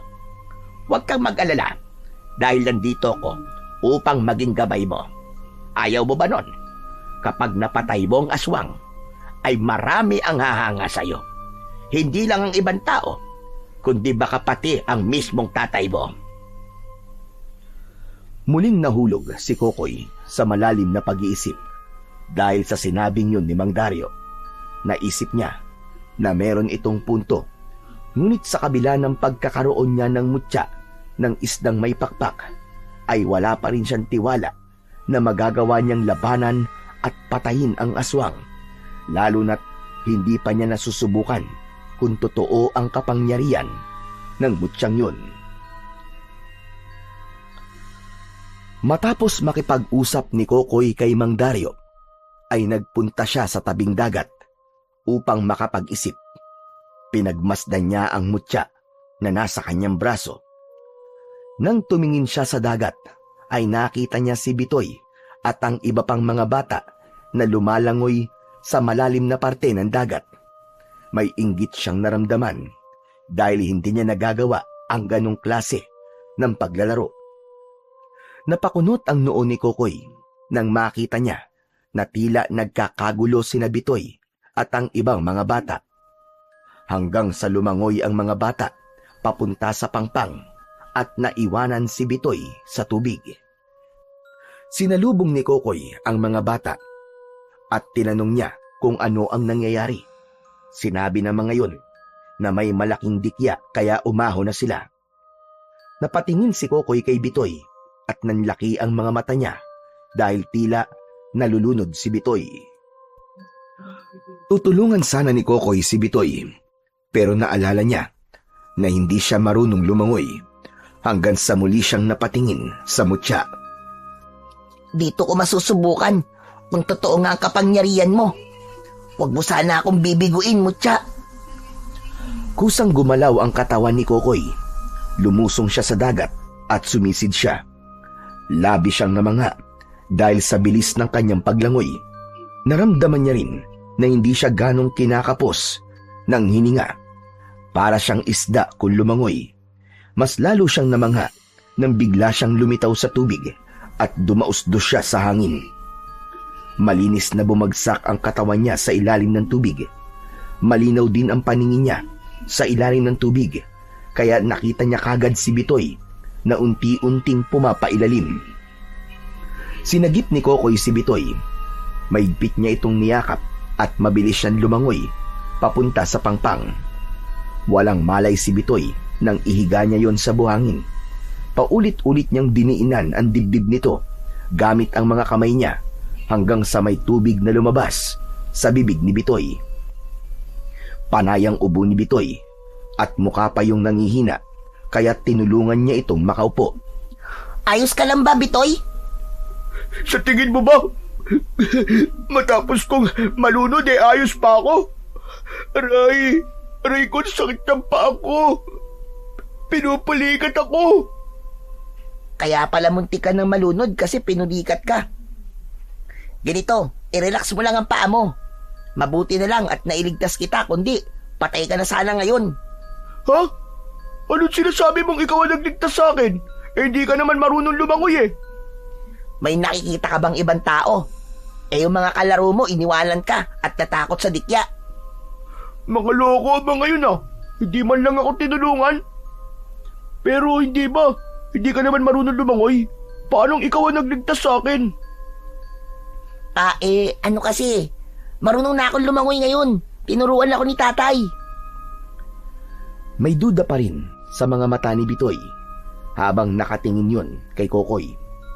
Hindi nagtagal ay tumayo na si Bitoy at umalis na hindi man lang nagpapasalamat. Ganun pa man, masaya pa rin si Kokoy na nagawa niyang makapagligtas ng buhay at sigurado siya na dahil yun sa kapangyarihan ng mutya ng isdang may pakpak. Masayang naglakad si Kokoy pauwi sa bahay nila. Ngunit ang kasiyahan niyang yun ay napawi nang makita niya ang tatay niya na nasa pintuan habang may hawak na patpat. Madilim ang mukha nun at halatang galit. Kinabahan si Kokoy at doon niya lang naalala na pinagbawalan nga pala siya ni Mang Cesar na umalis sa bahay nila. Lumapit ka rito, Kokoy. Bilisan mo! At may pasalubong ako sa'yo. Tay, sorry po. Bakit ka nagsusorry? May kasalanan ka ba? Kasi po umalis ako ng bahay kahit sinabi niyong wag akong aalis eh. Alam mo naman pala na may kasalanan ka. Kaya lumapit ka na rito para maibigay ko na sa'yo ang pasalubong ko. Napaiyak na lang si Kokoy habang lumalapit sa tatay niya. Nang nasa harapan na siya nito, ay bigla siya nitong hinampas ng patpat sa kanyang hita. Napasigaw si Kokoy, pero laking gulat nila ni Mang Cesar nang biglang naputol ang pamalo. Bukod pa ron, ay walang kahit katiting na sakit na naramdaman si Kokoy. Teka, ano nangyari? At bakit naputol ang pamalo ko? Saka bakit parang hindi ka man lang nasaktan? Hindi ko rin po alam, Tay. Tama po kayo. Hindi nga po ako nasaktan. Sandaling natulala si Mang Cesar nang dahil sa labis na pagtataka. Ngunit si Kokoy ay alam kung bakit hindi siya nasaktan sa malakas na pagpalo sa kanya ni Mang Cesar. At yun ay dahil sa mutya ng isdang may pakpak. Malakas ang pakiramdam niya na pinrotektahan siya ng naturang mutya. Pumasok ka na dito sa loob at ayokong lalabas ka ulit ha. Dahil sa susunod ay 2 por 2 nang ipapalo ko sa'yo para masaktan ka na talaga. Opo, Tay. Sorry na po ulit. Nakayukong pumasok si Kokoy sa bahay nila. Naupo siya sa isang sulok at pinagmasdan niya ang mutya ng isdang may pakpak. Lihim siyang napangiti sapagkat napatunayan niya na totoo ang lahat ng sinabi ni Mang Dario tungkol sa mutyang yun. Ang ikinabahala lang niya ay kung kaya nga ba niya yung gamitin sa oras na kailangan niya ng harapin ng aswang na pumapatay sa kanilang baryo. Kinagabihan, habang tahimik ang buong paligid, ay gising na gising pa rin si Kokoy. Hindi niya magawang makatulog dahil sa pagdating ng makapangyarihang mutya sa buhay niya. Hanggang sa ang katahimikan ng gabing yun ay nasira nang makarinig si Kokoy ng pagsigaw sa kung saan may humihingi ng tulong at may batang umiiyak. Napabalikwas siya ng bangon at luminga siya sa paligid. Tulog na tulog si Mang Cesar sa kanyang tabi. Kilala ni Kokoy ang tatay niya. Konting kaluskus lang ay nagigising na ito, kaya nagtaka siya dahil hindi man lang yun gumalaw sa kabila ng malalakas na sigaw na naririnig ni Kokoy. Doon niya napagtanto na tanging siya lang ang nakakarinig ng ingay na yun. Pakiramdam ni Kokoy ay may kung anong puwersa ang humihila sa kanya para lumabas ng kanilang bahay. Hindi niya na napigilan ang kanyang sarili at kusang gumalaw ang kanyang katawan. Tumayo siya at kinuha ang itak na nakasabit sa likod ng pinto. Tahimik siyang lumabas at ang mga paa niya ay parang may sariling isip at tila alam nun kung saan siya dadalhin. Hanggang sa huminto si Kokoy sa harapan ng bahay ni Nabitoy. Mula sa loob ay narinig niya ang sigawan ni Nabitoy at ng mga magulang nito. Hindi maaari! Inaatake ng aswang si Nabitoy! Ito na nga ba ang sinasabi ni Mang Dario? Kailangan ko nang harapin ang aswang ngayong gabi! Nagulat si Kokoy nang humahangos na lumabas si Bitoy sa bahay ng mga ito. May dugo sa kamay nito at tigam sa luha ang muka nito. Nang makita siya ni Bitoy, ay hinawakan nito ang magkabilaan niyang braso. Ano nangyari, Bitoy? Bakit may dugo mga kamay mo? Pinasok kami ng aswang! Tumawag tayo ng tulong! Baka mapatay ng aswang ang nanay at tatay ko! Humigpit ang pagkakahawak ni Kokoy sa itak. Naramdaman niya ang bahagyang pag-init ng mutya sa kanyang braso na para bang sinabi nito na magtiwala siya sa kapangyarihan nito. Nilamon ng tapang ang lahat ng takot na meron si Kokoy. Malalaki ang mga hakbang na naglakad si Kokoy papunta sa bahay ni Nabitoy. Kokoy! Anong gagawin mo? Ba't ka papasok dyan? Nandiyan yung aswang! Ililigtas ko ang mga magulang mo! Umalis ka na at tumawag ka ng tulong! Bilisan mo! Nahihibang ka na ba? Aswang ang mga kalaban mo! Hindi mo yan kaya! Kaya ko siya, Bitoy! Akong bahala! Magtiwala ka! Bahala ka sa buhay mo! Tatawagin ko sila kapitan! Mabilis na tumakbo palayo si Bitoy, habang si Kokoy ay patuloy na naglalakad hanggang sa makarating na siya sa pintuan ng bahay ni Nabitoy. Tumambad sa kanya ang isang nakakakilabot na tagpo. Duguan ang nanay ni Bitoy habang nasa isang sulok, habang ang tatay naman ni Bitoy ay nakikipagpambuno sa aswang. May malalim na kalmot yun sa dibdib. Sa unang pagkakataon ay nakita ni Kokoy ang aswang. Kulubot ang maitim nung balat. Meron yung matutulis na kuko. Nakakatakot ang itsura ng aswang. Bahagyang mahaba ang nguso nun na parabang sa aso. Ang mga mata ay kulay pula na animoy bolang apoy. Tumakbo si Kokoy at tinaga niya ang aswang sa likod. Malakas na napasigaw ang aswang at humarap yun kay Kokoy. Ako ang harapin mo! Tapusin na natin to ngayong gabi! Nilubayan na ng aswang ang tatay ni Bitoy. Tumakbo yun pasugod kay Totoy. Tinaga niya ang aswang sa braso. Umungol muli ang aswang at muling sumugod, pero nakailag si Kokoy gamit ang bilis na parang may hangin na nagtutulak sa kanya. Tinaga niya ang hita ng halimaw at sa bawat galaw niya ay parang napakagaan ng kanyang katawan. Nang lumundag ang aswang para sakmalin si Kokoy, ay mabilis siyang umikot sa likod nun at bigla siyang tumalon ng mataas, pasugod sa likod ng aswang. Mabilis niyang itinarak ang itak sa batok nun, sabay hatak pabalik. Bumagsak ang aswang sa saig.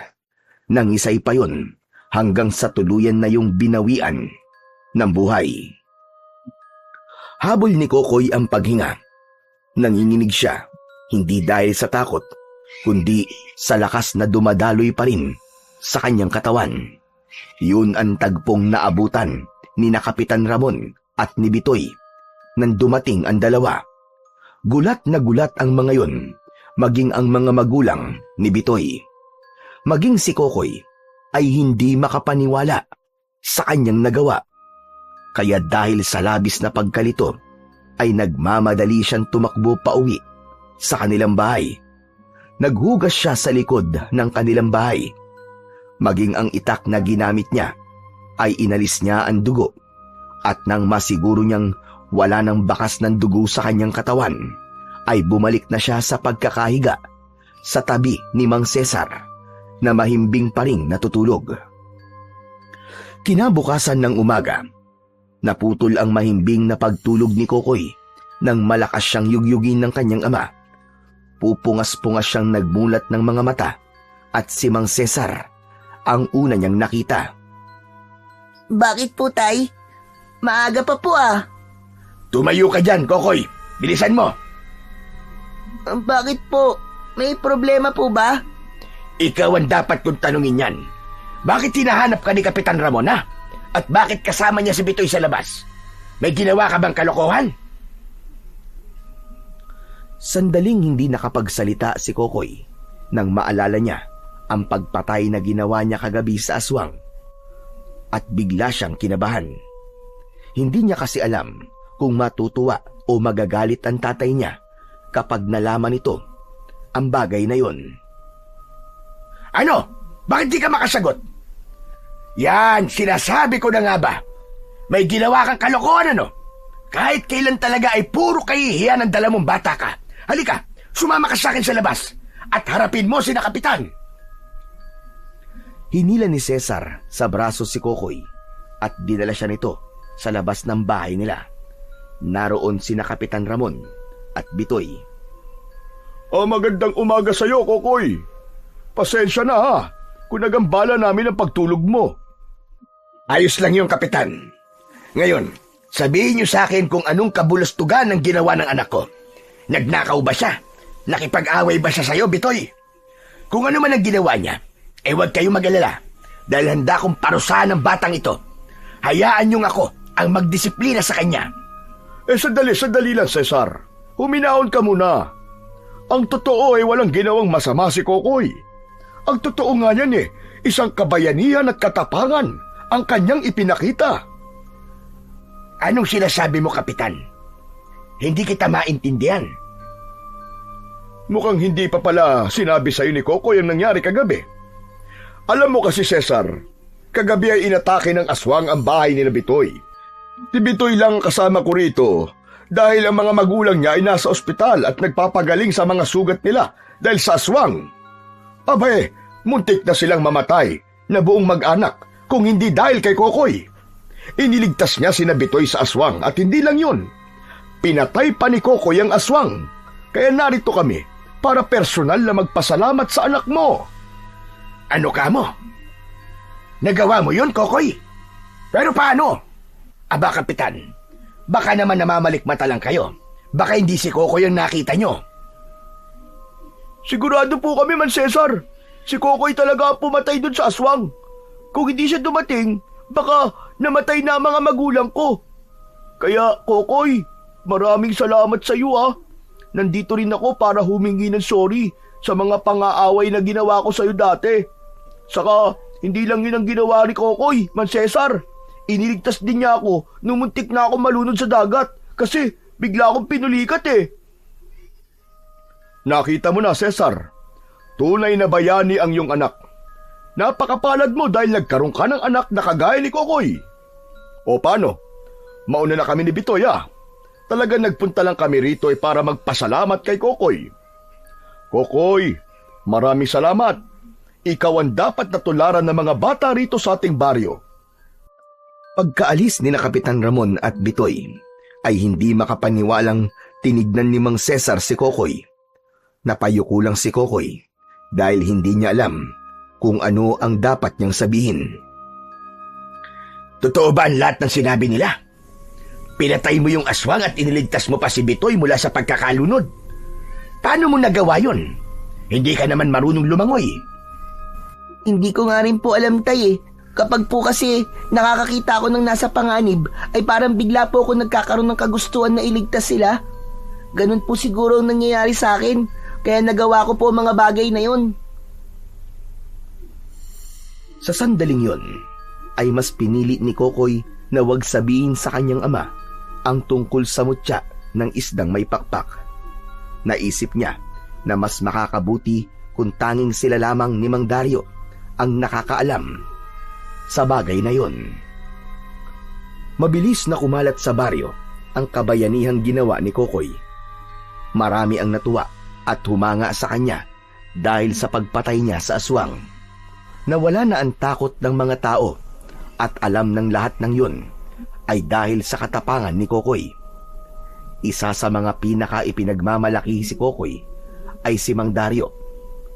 Isang umaga, dumalaw ang manggagamot sa bahay ni na Kokoy na may dalang mga prutas at gulay. Tuwang-tuwa si Kokoy nang ibigay ni Mang Dario ang mga yon sa kanya. Wow! Ang dami naman po nito, Mang Dario! Maraming salamat po Kulang pa yan sa kabayanihang ginawa mo, Kokoy. Kami ang dapat na magpasalamat sa'yo sapagkat ikaw ang pumaslang sa aswang na yon. Kung hindi mo yung ginawa, malamang hanggang ngayon patuloy pa rin na pumapatay ang halimaw na yon. Ginagawa ko lang naman po ang dapat, Mang Dario. Sobra nga po ako natutuwa kasi nagbago na po ang tingin ng mga tao sa akin. Hindi na po nila ako tinatawag na lampa. Nakikipaglaro na rin po sa akin ng ibang mga bata, lalo na po si Bitoy. Maganda yan. Sobra kitang ipinagmamalaki, Kokoy. Palagi nga kitang ikinikwento sa mga nagpapagamot sa akin, lalo na sa mga taga-ibang lugar. Magsasalita pa sana si Kokoy nang mapansin niya si Mang Cesar na nakatayo sa may pintuan. Nagtaka siya dahil maluwa-luwa yun habang nakatingin sa kanya. Naglakad papasok si Mang Cesar at tumayo sa harapan ni Kokoy. Alam kong hindi lubos ang kasiyahan mo, Kokoy. Dahil ako na mismong ama mo, ay hindi kay pinagmamalaki. Ako pa ang unang nagduda nang malaman ko ang mga ginawa mo. Kung meron man dapat na unang ipagmalaki ka, ay dapat ako yun. Pero masyado ko nabulag sa galit ko sa nanay mo na sa'yo ko ibinunton. Kokoy, anak, gusto kong humingi ng tawad sa iyo. Napagtanto ko na napakaswerte ko dahil ikaw ang naging anak ko. Sana ay mapatawad mo ko sa lahat ng pananakit at masasakit na salitang ipinaranas ko sa iyo. Naluwa si Kokoy sa mga salitang lumabas sa bibig ni Mang Cesar. Hindi niya na nagawang makapagsalita at sa kauna-unahang pagkakataon ay niyakap niya ng maigpit ang kanyang tatay, habang si Mang Dario naman ay nakangiti at lumuluhang nakatingin sa kanila. Simula noon ay naging maganda na ang trato ni Mang Cesar kay Kokoy. Labis na natuwa si Kokoy dahil sa wakas ay naramdaman niya kung paano mahalin ng kanyang tatay. Hindi na siya nito sinasaktan at palagi na siya nitong ipinagmamalaki sa mga kakilala nito. Nang panahong yun ay wala nang mahihiling pa si Kokoy. Bukod sa maayos na ang trato ni Mang Cesar sa kanya, ay wala na ring aswangan sumasalakay sa baryo nila. Dahil sa pangyayaring yun, ay ipinaalam na ni Kokoy kay Mang Cesar ang tungkol sa mutya ng isdang may pakpak upang mas maunawaan nito kung bakit niya nagawang patayin ang aswang. Hanggang isang araw, kumalat sa baryo ni Kokoy ang isang balita na may parte ng dagat kung saan maraming nahuhuling isda ang mga mangingisda. Hindi lang basta marami, kundi malalaking isda ang naroon na naibibenta sa malaking halaga. Nagkasundo sina Kokoy at Mang Cesar na manghuli ng isda sa parting yun ng dagat. Isang gabi ay nagtungo sila roon. Maraming mangingisda ang naroon na sakay ng kanika nilang mga bangka. Sana iswertein tayo gaya ng ibang mga mangingisda na nanguhuli rito, Kokoy. Sigurado po yun, Tay. Hindi po ba lahat ng mangingisda na nanguhuli sa parting to ng dagat ay umuuwing maraming huli? Tama ka. Sige na, maghagis na tayo ng lambat. Sana'y makahuli kagad tayo ng marami para makauwi kagad tayo. Nang maghagis na ng lambat ang mag-ama, ay nagulat sila nang makarinig sila ng malakas na pagsabog.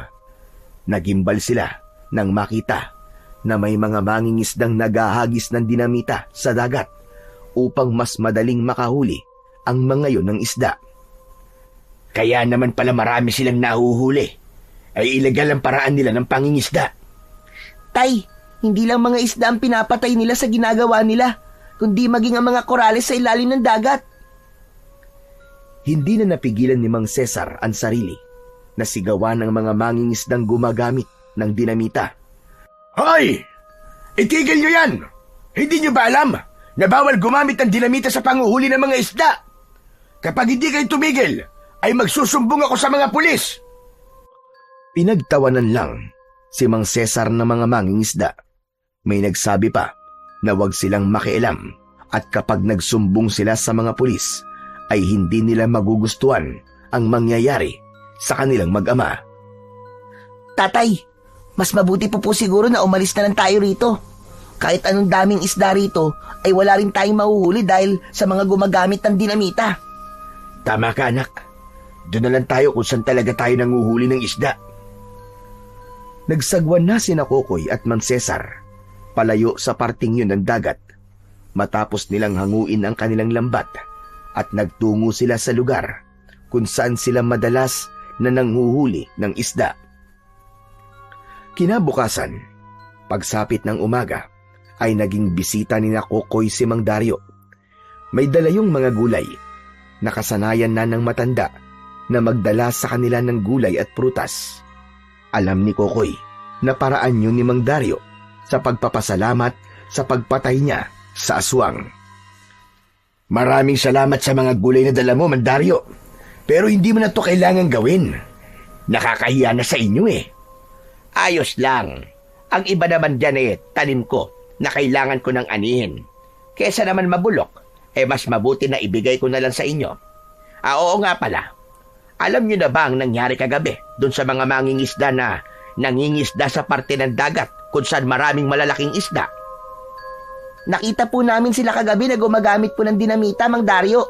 Kaya pala ang dami nilang nahuhuling isda, ay ganun ang kanilang ginagawa. Hindi ko alam na sa ganyang paraan pala sila nanguhuli. Pero hindi yan ang sasabihin ko sa inyo. 3 sa mga mangingisda ang natagpo ang walang buhay sa dalampasigan. Wakwak ang kanilang mga tiyan at may laslas sila sa leeg. Ibig bang sabihin may aswang na naman dito sa atin? Yan ang aking hinala. Pero sa tingin ko, ay kakaibang aswang ang pumatay sa mga mangingisda. Sa palagay ko, ay isang berkakan ang pumatay sa kanila. Ano po, Mang Dario? Berkakan? Hindi po ba yun yung sinasabi na aswang na nakatira sa dagat? Tama ka, Kokoy. Sinasabi na ang berkakan daw ay isang dating malaking isda na kumakain ng tao. Pero sa paglipas ng mga panahon, ay unti-unting nagbago ang kanilang anyo at nagkaroon na sila ng katawan na para sa ating mga tao. Ngunit ang kanilang itsura ay nanatiling nakakatakot. Dahil sa sinabi nyo na gumagamit ng dinamita ang ilang mangingisda, sa tingin ko ay nagambala nila ang berkakan. Kaya nito pinatay ang mga mangingisda. Ibig po ba sabihin, Mandaryo, maaaring madagdagan po ang biktima ng berkakan? Ganun na nga. Kaya rin ako nagtugo rito upang sabihin sa iyo, Kokoy, na sana ay maging handa ka dahil malaki ang posibilidad na labanan mo ang berkakan. Ikaw lamang ang may makapangyarihang mutya dito sa ating baryo at tanging ikaw lang ang may kakayahang labanan ang nilalang na gaya ng berkakan. May takot sa mga mata na napatingin si Kokoy sa tatay niya. Wala nang nagsalita sa kanila at ramdam ni Kokoy na pare-pareha silang kinakabahan sa panibagong banta na dumating sa kanilang baryo. Sa mga sumunod na araw ay naging sunod-sunod na ang bangkay ng mga mangingisda na natatagpuan sa dalampasigan. Muling nabalot ng takot ang lahat dahil sa pangyayaring yun.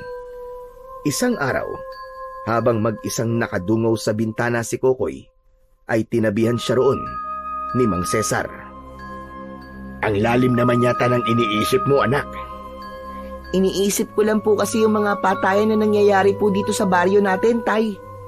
Hindi na po tuloy tayo makapangisda sa gabi dahil doon. Kaya nga mas maganda pa namang mangisda sa gabi dahil mas marami tayong nahuhuli lalo na kapag bilog ang buwan. Tay, sa tingin niyo po ba ay dapat ko nang harapin yung berkaka na sinasabi ni Mandaryo na pumapatay sa mga mangingisda?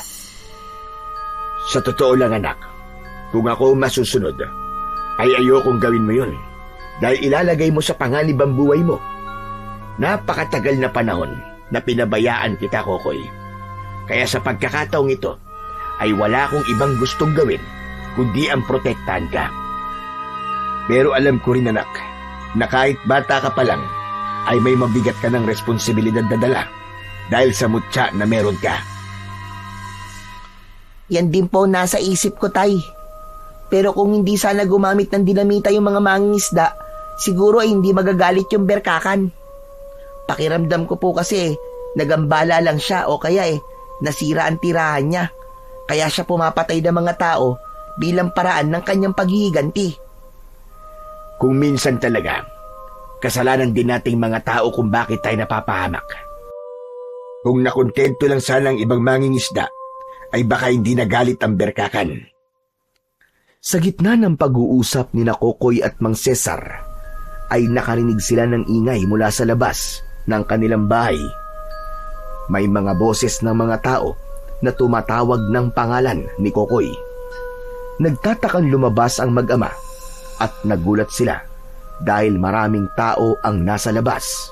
May mga umiiyak at nagmamakaawa kay Kokoy na tugisin niya ang pumatay sa mga asawa ng mga ito. Sa unahan ng mga tao ay naroroon si Kapitan Ramon. Kapitan, anong ibig sabihin nito? Bakit ang daming tao na nandito sa amin? Nagpasama sila sa akin para kausapin si Kokoy. Nasabi kasi sa akin ni Mandaryo na maaaring ang aswang sa dagat o ang berkakan ang pumatay sa mga mangingisda. Nais ng mga narito na patayin ni Kokoy ang aswang na yon, Cesar. Hindi lang para mabigyan ng hustisya ang mga naging biktima nito, kundi upang wala na sumunod na mamatay. Pero hindi ibig sabihin na nagawang patayin ni Kokoy yung unang aswang ay magagawa niya ulit yun. Lalo na't kakaibang aswang ang berkakan. Ngunit maawa ka naman sa pamilya ng mga biktima, Cesar. Isa pa, apektado na ang mga mangingisda dito sa atin. Ikaw rin. Dahil natatakot na silang pumalaot tuwing gabi. Pero Kapitan, hindi niyo ba naisip na kasalanan din ng ibang mangingisda kung bakit sila pinatay? Gumamit sila ng dinamita, kaya nagambala ang tahanan ng berkakan. Cesar, wag na nating sisihin ang mga biktima. Oo, mali ang gumamit ng dinamita sa panguhuli ng mga isda. Ngunit hindi rin tama ang patayin sila. Kaya Kokoy, nakikiusap ako sa iyo na harapin mo ang berkakan. Ikaw lamang ang may kakayahan na patayin ang aswang na yun, gaya ng ginawa mo dun sa unang aswang dito sa baryo natin. Huwag po kayo mag-alala, Kapitan. Gagawin ko po ang lahat ng makakaya ko para matigil na po ang patayan dito. Natutuwang hinawakan ni Kapitan Ramon ang isang kamay ni Kokoy. Maraming salamat sa iyo, Kokoy. Pasensya ka na, iho. At ikaw lang talaga ang maaasahan namin pagdating sa ganitong problema. Humarap si Kapitan Ramon sa mga tao at muling nagsalita. Narinig niyo naman siguro ang sinabi ni Kokoy, mga kasama. Gagawin niya ang lahat para matigil ng pagpatay ng berkakan. Sige na, mga kasama. Maaari na kayong umuwi sa inyong mga bahay at ipagdasal natin ang tagumpay ng ating batang bayani na si Kokoy. Sabay-sabay na umalis ang mga tao at sumunod na rin sa mga yon si Kapitan Ramon. Anak, sigurado ka ba sa desisyon mo na yan? Haharapin mo at papatayin ang berkakan? Wala naman po akong ibang pagpipilian, Tay, kundi ang gawin yon. Tama po si Kapitan. Mali man ang ginawa ng ibang mangingisda, ay mali rin po na patayin sila sa ganung paraan. Sa tingin ko po, ay may laban po ako sa berkakan, lalo na't mas magagamit ko po ang kapangyarihan ng mutya sa tubig. Sana nga'y magtagumpay ka, anak. Pero huwag ka mag-alala, dahil hindi ko hahayaan na mag-isa ka sa laban mo. Sasama ako sa'yo. Hindi kita pwedeng pabayaan. Ako rin. Sasamahan din kita, Kokoy. Nagulat sina Kokoy at Mang Cesar nang marinig nila ang boses ni Mang Dario. Nakita nila ang matandang manggagamot na palapit sa kanila. Nalaman ko na nagtugo rito ang mga tao at si Kapitan para hilingin sa'yo na labanan at patayin mo ang berkakan. At hindi ako papayag na hayaan kang mag-isa sa laban mo na yon. Kahit may makapangyarihang kamutya ay bata ka pa rin. Kailangan mo pa rin ng gabay ng mas nakatatanda sa iyo. Maraming salamat po, Mandario. At sa inyo rin po, Tatay. Mas lumakas po ang loob ko na labanan ng berkakan nang dahil po sa inyo. Lalo na't alam kong hindi ako magiging mag-isa sa laban na yon. Isang matamis na ngiti ang pinakawalan ni Kokoy sa kabila ng kaba sa kanyang dibdib. Inisip niya na kailangan niyang harapin ang aswang sa dagat upang matigil na ang pagpatay ng mga mangingisda sa kanilang baryo. Pagsapit ng gabi ay naghanda na sina Kokoy, Mang Dario at Mang Cesar sa pagharap sa aswang na berkakan. Habang sinisiguro ni Kokoy na matalimang itak na gagamitin niyang sandata, ay lumapit sa kanya si Mang Dario at inaya sila nitong magdasal. Nagdasal ang tatlo para sa kaligtasan nila. Ipinagdasal din ni Mang Dario na gabayan sila ng Diyos sa laban na haharapin nila sa gabing yun. Makalipas ang ilang sandali, ay nagtungo na sina Kokoy sa dalampasigan. Sumakay sila sa bangka at tulong-tulong silang nagsagwan patungo sa parte ng dagat kung saan dating nanguhuli ng isda ang mga mangingisdang gumagamit ng dinamita. May dala silang lampara na siyang tanglaw nila sa madilim na paligid. Nandito na tayo. Nararamdaman mo na ba ang berkakan, Kokoy? Pakiramdam ko po alam niyang nandito na tayo. Naaamoy ko po siya at parang ang bigat po ng pakiramdam ko. Tinignan ni Kokoy ang paligid nila, habang si Mang Dario naman ay tumayo lang sa isang dulo ng bangka at nagsimula na yung tawagin ang berkakan. Aswang na nakatira dito sa dagat! Magpakita ka sa amin! Harapin mo kami! Kailangan mo magbayad sa mga buhay na iyong kinuha! Walang ano-ano'y biglang tumaob ang bangkang sinasakyan nila. Nawasak yun at nakita nila ang isang kakaiba at nakakatakot na nilalang na lumitaw sa tubig. Sa kasamaang palad ay nabitiwan ni Kokoy ang hawak niyang itak, habang sina Mang Dario at Mang Cesar naman ay kumapit sa sirasirang parte ng bangka upang lumutang ang mga yon sa tubig. Kulay abo ang balat ng berkakan. Puno ng kaliskis ang buo nitong katawan. Meron yung matutulis na mga kuko at ang mga ngipin nun ay matatalas na animo ay lagari. Malalaki ang mga mata ng berkakan na purong itim. Kokoy! Yan na ang berkakan! Sige na! Patayin mo na siya, iho! Patayin mo ang aswang na yan! Pero Mandaryo, nabitiwan ko po ang itak ko. Eto anak, gamitin mo ang sibat ko! Saluin mo! Ibinato ni Mang Cesar ang sibat kay Kokoy at madali niya yung nasalo. Humarap si Kokoy sa kalaban at naramdaman niya ang kapangyarihan ng mutya. Sumisid siya sa ilalim ng tubig at pagkatapos ay lumilipad siya sa ibabaw ng dagat.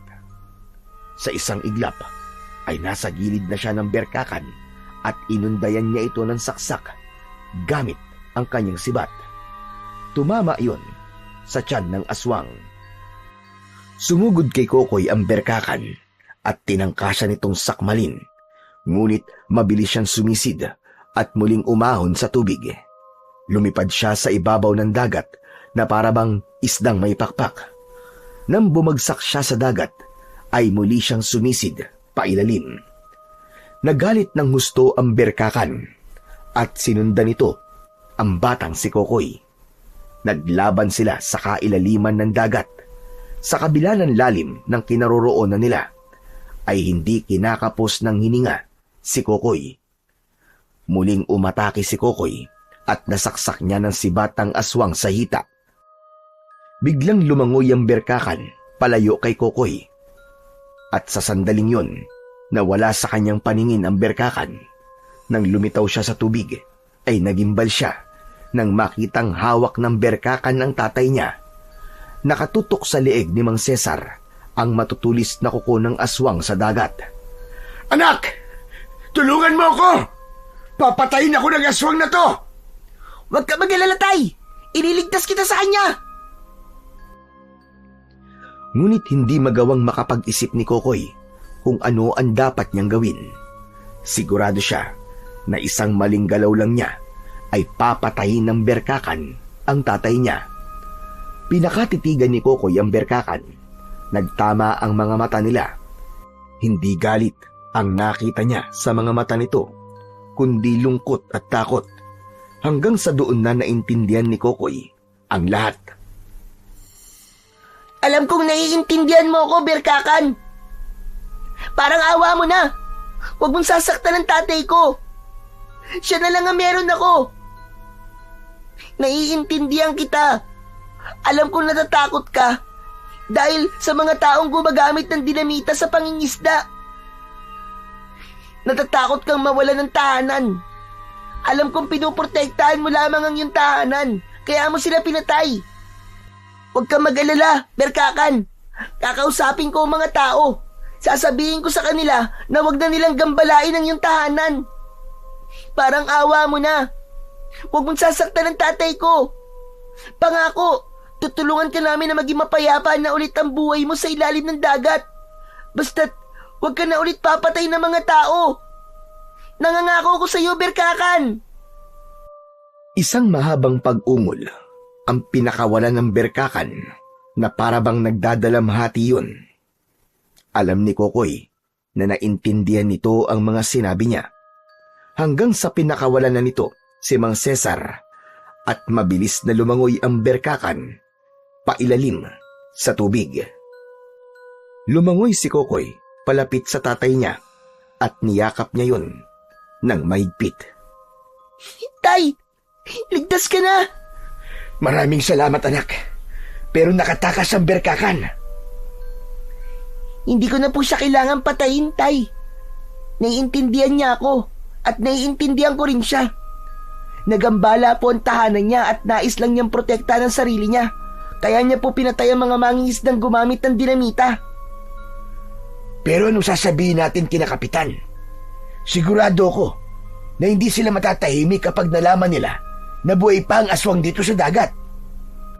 Mas makabubuti kung wag na nating sabihin sa kanila ang totoo. Palabasin na lang natin na napatay ni Kokoy ang aswang. Sabihin din natin na kung patuloy nilang aabusuhin ang dagat, ay may mga aswang pa na mula sa dagat at sasalakay. Nang sa gayon magkaroon sila ng takot. Sumang-ayon naman sina Kokoy at Cesar sa sinabing yun ni Mang Dario. Tinulungan ni Kokoy sina Mang Cesar at Mang Dario na makapunta sa dalampasigan. Sinalubong sila ng napakaraming tao roon, kabilang na si Kapitan Ramon. Ano nangyari? Napatay niyo ba ang berkakan? Wala na po siya, Kapitan. Patay na po ang aswang sa dagat. Salamat sa Diyos! At salamat sa iyo, Kokoy! Hindi mo kami binigo! Pero Kapitan, kailangan na pong tumigil ang mga mangingisda sa paggamit ng dinamita sa panguhuli ng mga isda. Yun po kasi ang naging dahilan kung bakit nagalit po ang aswang dagat. Nabulabog po ang kanyang tahanan. Hindi po natin alam kung may iba pang mga aswang sa dagat at kung magpapatuloy po ang maling pamamaraan ng pangingisda ay hindi malabong maulit ang mga nangyari. Naging epektibo naman ang ginawa ni Kokoy na pagsisinungaling. Dahil simula noon ay naging mas maingat at responsable na ang mga mangingisda sa baryo. Natuto ang mga ito na alagaan ng dagat at iwasan ang paggamit ng dinamita sa pangingisda.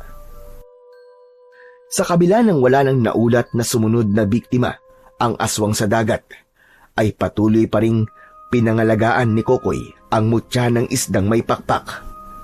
Sa bawat pagtanaw niya sa malawak na karagatan, ay palagi niyang naaalala ang kanyang pangako na habang nasa kanya ang mutya, ay gagamitin lamang niya yon sa kabutihan at sa pagtulong sa mga nangangailangan.